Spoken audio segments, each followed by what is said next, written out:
Sebelumnya, terima kasih atas kesempatannya. Sini saya akan menjelaskan mata kuliah perpajakan manajemen ujian akhir semester genap. Selanjutnya ada soal teori, ada 3 soal. Yang pertama, sebutkan jasa-jasa apa saja yang tidak dikenakan PPN. Jawabannya adalah jasa-jasa yang tidak dikenakan PPN yaitu ada 3. Yang pertama jasa keagamaan, jasa yang berkaitan dengan kegiatan keagamaan seperti pelayanan ibadah, penyelenggaraan acara keagamaan, dan pendidikan keagamaan. Yang kedua, jasa pendidikan, jasa yang diberikan oleh lembaga pendidikan seperti sekolah, universitas, dan pelatihan profesional yang diakui oleh pemerintah. Yang ketiga, jasa kesehatan, jasa yang diberikan oleh rumah sakit, klinik, ataupun tenaga medis untuk pelayanan kesehatan termasuk rawat inap, rawat jalan, dan obat-obatan yang diberikan oleh fasilitas kesehatan. Soal nomor 2, sebutkan jenis pajak yang tidak boleh masuk dalam perhitungan PPh pasal 25. Ada 3. Yang pertama, pajak pertambahan nilai atau PPN. PPN yang dipungut atas penyerahan barang dan jasa. Yang kedua ada pajak penjualan atas barang mewah atau PPNBM yang dikenakan atas penjualan barang mewah.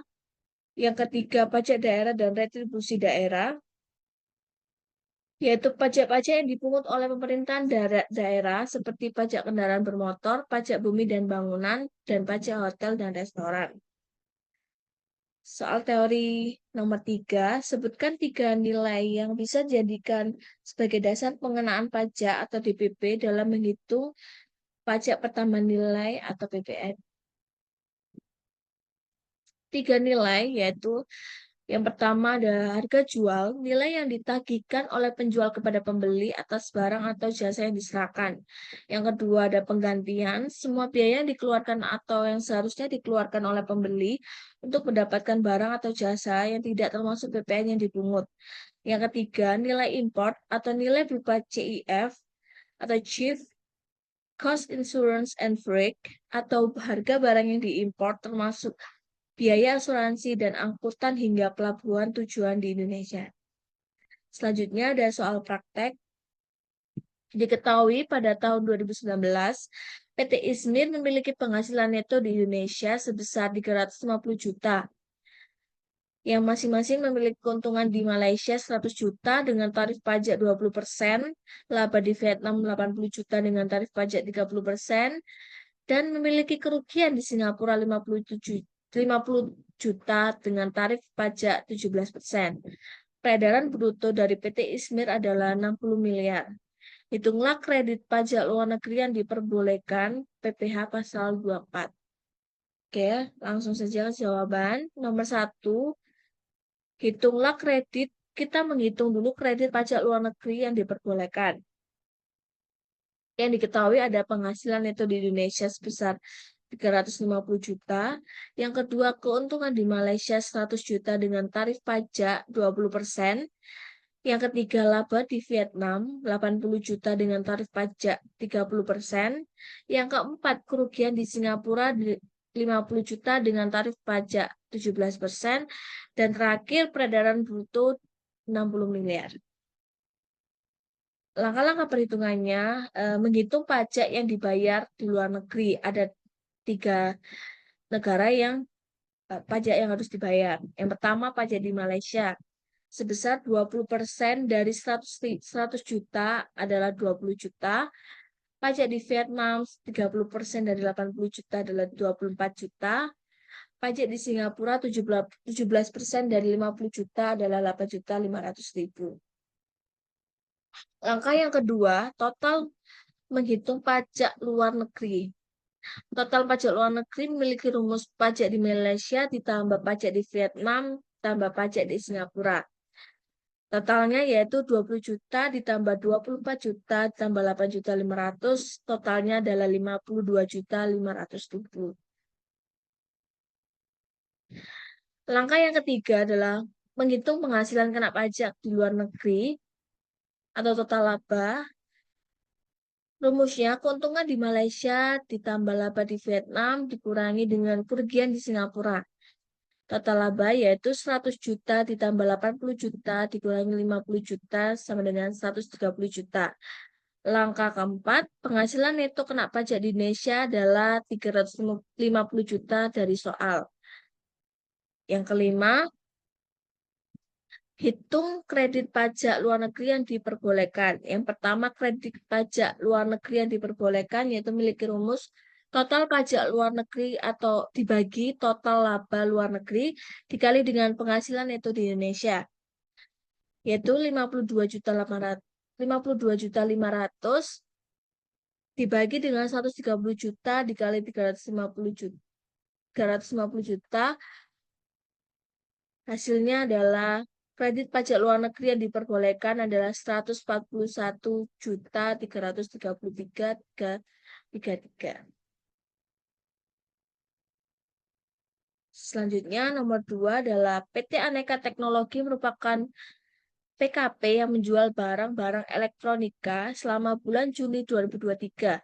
PT Aneka melakukan transaksi sebagai berikut.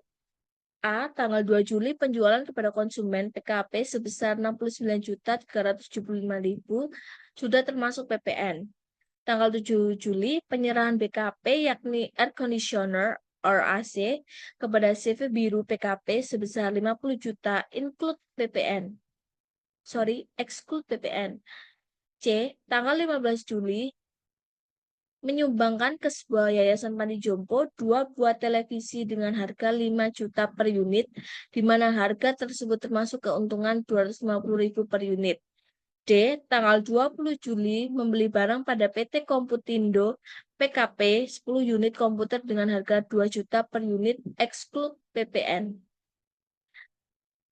Tanggal 25 Juli membeli printer dari PT Hijau PKP sebanyak 15 buah dengan harga 600.000 per buah exclude PPN. F. Tanggal 30 Juli membeli televisi sebanyak 20 buah dengan total harga 67.155.000 sudah termasuk PPN. Pertanyaan ada 4. Yang pertama, hitunglah PPN yang terjadi dari transaksi A sampai dengan F. B. Hitung berapa total PPN masukan. Dan C. Hitung berapa total PPN keluaran. Dan D. Hitung berapa PPN kurang atau lebih bayar untuk periode Juni 2023. Langsung ke jawaban. Kita akan menghitung dulu transaksi dari A sampai F. Tanggal 2 Juli ada penjualan kepada konsumen sebesar 69.375.000 sudah termasuk PPN. PPN 10% dari 69.375 dibagi 1,1 hasilnya adalah 6.375.000. B. Tanggal 7 Juli penyerahan BKP AC kepada CV Biru PKP sebesar 50 juta exclude PPN. PPN-nya adalah 10% dan 50 juta adalah 5 juta. Yang C, tanggal 15 Juli menyumbang ke Yayasan Panti Jompo 2 buah televisi dengan harga 5 juta per unit, termasuk dengan keuntungan. Kita menghitung ada 2, total harga yang pertama 2 kali 5 juta sama dengan 10 juta. PPN 10% dari 10 juta dibagi 1,1 sama dengan 9 juta 9.090. Yang D, tanggal 20 Juli, membeli barang pada PT Komputindo PKP 10 unit komputer dengan harga 2 juta per unit, exclude PPN. Ada 2 perhitungan, total harga 10 kali 2 juta, sama dengan 20 juta, PPN masukan 10% dari 20 juta adalah 2 juta. Tanggal 25 Juli membeli printer dari PT Hijau PKP sebanyak 15 buah dengan harga 600.000 per buah, exclude PPN. Total harga 15 dikali 600.000 sama dengan 9 juta. PPN masukan 10% dari 9 juta adalah 900.000. Yang terakhir, F, tanggal 30 Juli membeli televisi sebanyak 20 buah dengan total harga 67.155.000 sudah termasuk PPN. Perhitungannya adalah PPN sama dengan 10% dari 67.155.000 dibagi 1,1 hasilnya 6.105.000. Jawaban yang A, B, C, D. Pertanyaan A. Total PPN yang terjadi dari transaksi A sampai dengan F, yaitu PPN penjualan rumusnya, tambah PPN penyerahan BKP, ditambah PPN sumbangan, ditambah PPN masukan dari pembelian komputer dan printer, ditambah PPN pembelian televisi, yaitu 6.375.000 ditambah 5 juta ditambah 9 juta 9.090,91 ditambah 2 juta ditambah 900.000 ditambah 6.105.000. Total PPN-nya adalah 21 juta 289.990 rupiah. Yang B, hitung total PPN masukan. Total PPN masukan perhitungannya ada 4. Yang pertama, PPN masukan dari pembelian komputer adalah 2 juta. PPN masukan dari pembelian printer adalah 900.000. PPN masukan dari pembelian televisi adalah 6.105.000. Dijumlah dan totalnya 9.005.000. C.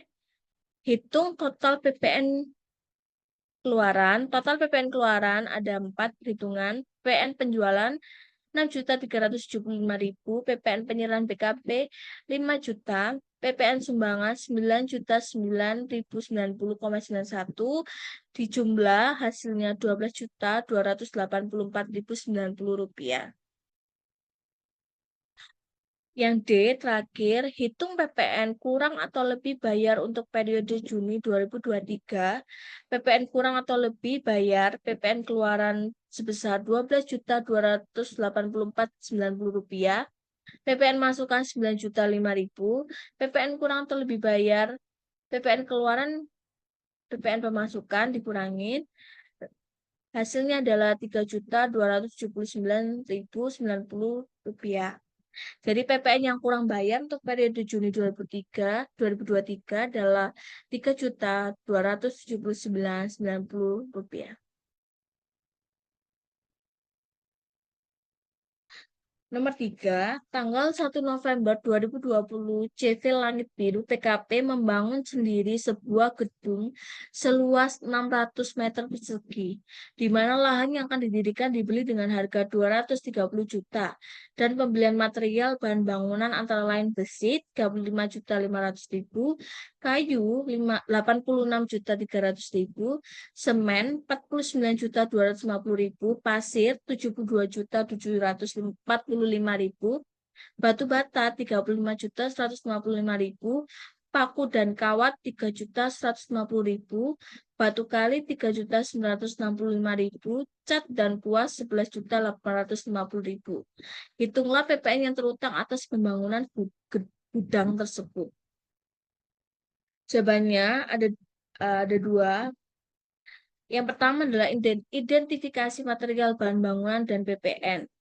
Pembelian material bahan bangunan yaitu yang pertama ada besi 35.500.000, kayu 86.300.000, semen 49.250.000, pasir 72.745.000, batu bata 35.155.000, paku dan kawat 3.150.000, batu kali 3.965.000, dan cat dan kuas adalah 11.850.000.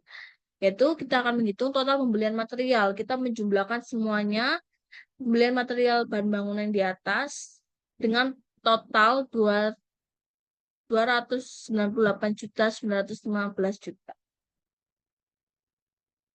Maaf, 298.915.000. Hitung PPN atas pembelian material. PPN 10% dari total pembelian material. 10% dari 298.915.000 adalah 29.891.500. Perhitungan yang kedua, PPN atas lahan. Lahan yang digunakan untuk membangun gudang tidak dikenakan PPN. Jadi tidak ada PPN yang terutang untuk pembelian lahan. Yang ketiga, PPN terutang. Total PPN yang terutang atas pembangunan gudang, PPN atas material bahan bangunan adalah 29.891.500. Kesimpulannya adalah PPN yang terutang atas pembangunan gudang oleh CV Langit Biru adalah 29.891.500. Baik, sekian jawaban yang bisa saya berikan dari mata kuliah perpajakan. Semoga bermanfaat. Terima kasih.